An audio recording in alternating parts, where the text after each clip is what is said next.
కదా! దానికి ఒక చిన్న ఎగ్జాంపుల్ చెప్తాను మీకు నేను. ఇందాక ఆయన చెప్పారు మన మస్తానరావు గారు. వాస్తవంగా అయితే చిత్తూరు, తిరుపతి, కడప కార్పొరేషన్‌లో వైసీపీకి సంబంధించి గతంలో ఏ విధంగా జరిగిందనేది కూడా అందరం చూసాం. ఎస్పెషల్లీ 578 మంది ఏకగ్రీవం అయితే అందులో వైఎస్ఆర్ కాంగ్రెస్ పార్టీకి సంబంధించినటువంటి వాళ్ళే 570 మంది అభ్యర్థులు ఏకగ్రీవం అయినటువంటి పరిస్థితి మున్సిపల్ ఎన్నికల్లో. దీంట్లో ఎస్పెషల్లీ పుంగనూరులో అయితే 31 మంది ఉంటే 31 మంది ఏకగ్రీవం అయిపోయారు. మరి అది ఎలాంటి వండరో తెలియదు. అంటే దీన్ని ఎనిమిదో వింతనాలా లేకపోతే ఇంకేమనాలో నాకైతే తెలియనటువంటి పరిస్థితి. పులివెందుల పరిస్థితి చూద్దాం. పులివెందుల్లో కూడా అదే పరిస్థితి. 34 వార్డులు ఉంటే రాయచోట్లో 31 ఏకగ్రీవం అయింది. నాయుడుపేటలో 25 వార్డులు ఉంటే 23 అయింది. ఇలాగ చెప్పుకుంటా పోతే ఆల్మోస్ట్ అన్నిట్లో కూడా మీరు ఏకగ్రీవాలు చేసుకుంటా పోయినటువంటి పరిస్థితి. సో ఆ విషయాన్ని వదిలేసి నిన్న ఏం జరిగింది, మొన్న ఏం జరిగింది, ఇప్పుడు జరుగుతున్నది రాజ్యాంగ విరుద్ధమా కాదా అనేది మనం చేయాలి. సో మేము చేసాం కాబట్టి మీరు చేయడం కరెక్ట్ కాదు అనేది కూడా కరెక్ట్ అయినటువంటి అంశం కాదు.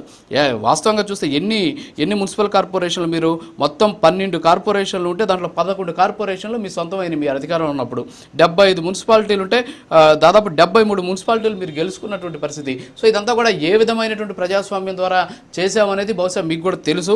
ఓకే, ఆ విషయాన్ని మళ్ళీ మాట్లాడదాం, ఇంకా కూడా చాలా ఉంది కాబట్టి టైము. ఒకసారి సప్తగిరి ప్రసాద్ గారు ఏమంటారు? సార్, ముందుగా ప్యానెల్లో ఉన్నటువంటి పెద్దలందరికీ హృదయపూర్వక నమస్కారాలు. మేము ఆ రోజు స్థానిక సంస్థల ఎన్నికలు జరిగేటప్పుడు మా పైన దాడులు జరిగినప్పుడు, మా నామినేషన్ పత్రాలు గుంజుకొని పోయినప్పుడు, మా ఆడబిడ్డల పైన దౌర్జన్యం చేసినప్పుడు, మమ్మల్ని నామినేషన్ వేయకుండా అడ్డుకున్నప్పుడు, మేము నామినేషన్లు అతి కష్టం మీద వేసిన తర్వాత కూడా కుంటి సాకులు చూపించి నామినేషన్ని చెల్లకుండా చేసినప్పుడు బయటకు వచ్చి ఒకటే చెప్తాం, మీరు ఎంత చేశారో ఇటువంటి ఆటలు మాకు తెలియదు, ఇటువంటి ఘోరాలు మాకు చేయడం తెలియదు, మీరు నేర్పిస్తున్నారు మాకి. మీరు నేర్చుకున్న ఆటని మేము నేర్చుకుని ఆడితే ఎట్లుంటుందో 2024లో రూలింగ్ వస్తే చెప్తాం, మీకు గుణపాఠం నేర్పిస్తామని చెప్పాం. వద్దు, పద్ధతి కాదు ఇది అని చెప్పి చిలక్క చెప్పినట్టు చెప్పినాం, వెళ్ళా. ఇష్టం వచ్చినట్టు పేపర్లు గుంజుకున్నారు, నామినేషన్ పేపర్లు పెరుక్కున్నారు. ఇప్పుడు జనరల్గా యునానిమస్ ఎలక్షన్స్ ఎట్లా జరుగుతాయంటే, జరుగుతాయి ఒకటెక్కడ 1 or 2. అది ఎటువంటి అంటే ఒక ఎక్సలెంట్ లీడర్, ఒక సమర్థమైన నాయకుడు, ఆ గ్రామంలో మంచి పేరున్నవాడు పోటీ చేస్తే ఒరే ఇతను గౌరవించాలని స్థానిక ప్రజలు అతను యునానిమస్గా ఎలక్ట్ చేసి పంపిస్తారు. అతను కనుక మంచి డిగ్నిటీ అయితే, ఒరే నాయన రాష్ట్ర వ్యాప్తంగా 570 పైచిలకు జెడ్పీటీసీలని కార్పొరేటర్ని అంతా కూడా హిస్టరీ షీటర్, రౌడీ షీటర్ని ఎలక్ట్ చేసి అసలు ఎలక్షన్లే జరగనీయకుండా, ఇక్కడ చూడండి, ప్రజలకు ఓటు వేయటం అనేది ఒక ప్రజాస్వామ్య హక్కు, అది ఏ డెమోక్రటిక్ రైట్. ఆ రైట్ ని గుంజుకున్నారు. ప్రజలు బూత్లో పోయి ఓటు వేసి తమ ప్రతినిధిని ఎన్నుకోవటం అనేది వాళ్ళ యొక్క హక్కు, అది ఆ హక్కునే గుంజుకున్నారు వీళ్ళు. ఆ రోజు పోలీస్ వ్యవస్థను కానీ రౌడీ వ్యవస్థను కానీ అడ్డపెట్టుకుని ఆ రోజు చెప్పాం, దీనికి 4 గింతలు చేస్తాం మేము, మీకు గుణపాఠం నేర్పించి తీరుతాం మేము అని చెప్తే వెళ్ళా. ఈరోజు చూడండి, పోలోమని వస్తున్నారు కార్పొరేటర్లు, జెడ్పీటీసీలు, ఎంపీటీసీలు, ఒక్కరు కూడా ఉండనంటున్నారు. కాబట్టి నేను ఇదే పుంగునూరులో అడుగుతానండి, ఒక జెడ్పీటీసీ కన్నా ఎలక్షన్ జరిగిందా? ఒక ఎంపీటీసీ కన్నా ఎలక్షన్ జరిపించారా? ఒక కార్పొరేటర్ ఒక కౌన్సిలర్ కన్నా ఎలక్షన్ జరిపించారా? పెద్దిరెడ్డి రామచంద్రరెడ్డి గారు. పులివెందుల్లో ఇదే విధంగా జరిగింది. ఇంకా తిరుపతి అయితే చెప్పాల్సిన పని లేదు, చిత్తూరు అయితే చిత్తూరు మున్సిపల్ కార్పొరేషన్ అయితే చెప్పాల్సిన పనే లేదు. దౌర్జన్యం చేశారు. 50 వార్డులు ఉంటే 27 వార్డులు ఏకగ్రీవం, నామినేషన్లు ఏనీ లేదు.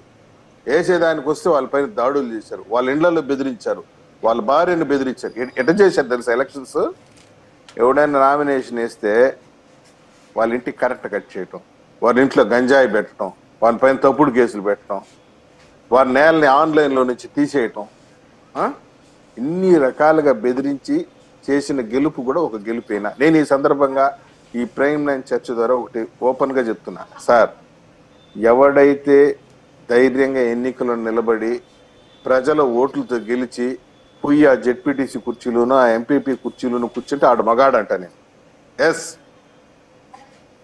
ఎవడైతే ఎలక్షన్లో దమ్ముగా పోటీ చేసి టీడీపీ కానీ వైసీపీ కానీ ఇద్దరు ఎలక్షన్లో బరిలో నిలబడి ప్రజలు పోయి పోలింగ్ బూత్ లో నిలబడి ఏ వైసీపీ వారినైనా కానీ ఏ టీడీపీ వారిని కానీ ఎన్నుకుని ఆడు పోయి నేరుగా జెడ్పీటీసీ కుర్చీలోనూ ఆ ఎంపీపీ కుర్చీలో కూర్చుంటే వాడు నాయకుడు, వాడు మగోడు, వాడు దమ్మున్నాడు. బెదిరించి భయపెట్టి అధికారాన్ని అడ్డం పెట్టుకుని జులుం చేసి ఎన్నికైనోడు నువ్వు మొగోడే కదా, అసలు నా దృష్టి నువ్వు కొజ్జా బ్యాచే. ఎలక్షన్ లో గెలవనుకుండా పోయి కుర్చీలో కూర్చుంటే నువ్వు కొజ్జా కాకుండా నేనేమంటా చెప్పు. అది దారుణం కదా. గెలువు ఇప్పుడు ఇప్పుడు ఒకటి ఇప్పుడు మరి ఇప్పుడు ఒకటే ఇప్పుడు ఒకటే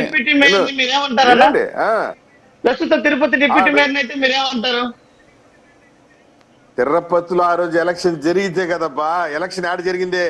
ఆ రోజు వ్యవహారం వదిలే అన్న, ఆ రోజు వ్యవహారం పక్కన పెడతా. ఈ రోజు అడుగుతున్నా, ఇప్పుడు నీ యొక్క సమాధానం ఏంటి? ప్రస్తుతం తిరుపతిలో ఉన్నటువంటి డిప్యూటీ మేయర్ పైన నీ అభిప్రాయం ఏంటి? విను సురేష్, ఆ రోజు ఎలక్షనే జరపలేలా. ఈ రోజు కార్పొరేటర్ పోలోమని వచ్చి మాకు చేతులు ఎత్తి మేము వద్దంటామా? ఎత్తుతారు. నీ కార్పొరేటర్ నీ నాయకత్వంపై నమ్మకం పోయింది.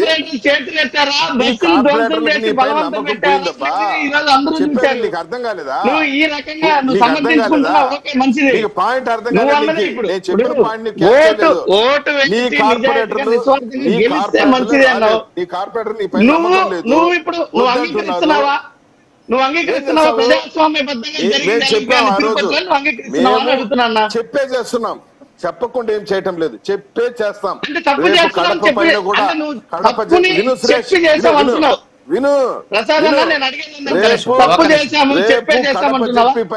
రేపు కడప జెడ్పీ పీఠం పైన పసుపు జెండా ఎగరేస్తాము. ఓకే ఓకే ఇప్పుడు ఒకటి సత్యవతి ప్రసాద్ గారు, పసుపులేటి సురేష్ గారు, కాదు కాదు కాదు కాదు ఒక్క నిమిషం పసుపులేటి ఒక్క నిమిషం సార్ ఒక్క నిమిషం. పసుపులేటి సురేష్ గారి బదులు నేను క్వశ్చన్ అడుగుతాను సత్యవతి ప్రసాద్ గారు. ఇప్పుడు మీరు కూటమి ఈ పీఠాలను దక్కించుకునేది ప్రతీకార చర్య ద్వారానా? ఆ రోజే మేము చెప్పాము ఖచ్చితంగా మీరేం చేశారో మేము రిటర్న్ ఇస్తామని మీరే చెప్తున్నారు. ఇంకో పట్ట పొలమని వచ్చేసి వాళ్ళే చేతులు ఎత్తారని చెప్తున్నారు. ఇందులో ఏది కరెక్టో చెప్పండి మీరు. ఇప్పుడు ఒక విషయం, ఒక జెడ్పీ చైర్మన్ ని ఎలా ఎన్నుకుంటారు? Simple logical question. జెడ్పీటీసీ మెంబర్లు మూజువాని ఓటుతో చేతులు ఎత్తితే ఎలక్ట్ అవుతాడు. వాడు ఏ పార్టీ వాడైనా కానీ. ఇప్పుడు నేను జెడ్పీ చైర్మన్ అవ్వాలనుకున్నాను, పోతున్నాను, సప్తగిరి ప్రసాద్ నిలబడుతున్నారు, చేతులు ఎత్తండి అంటారు. చేతులు ఎత్తితే కౌంట్ చేస్తేనే కదా నేను జెడ్పీ చైర్మన్ అవుతాను. ఇప్పుడు సురేష్ నిలబడినాడు, సురేష్ చేతులతో సురేష్ అవుతున్నాడు. అదే కదా ప్రాసెస్ ఫాలో అవుతున్నాము. నీ జెడ్పీటీసీలు నీ నాయకత్వం పైన నమ్మకం లేక అదే కదా.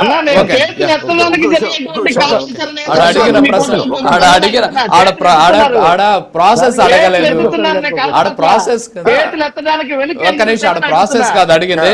ఒక్క నిమిషం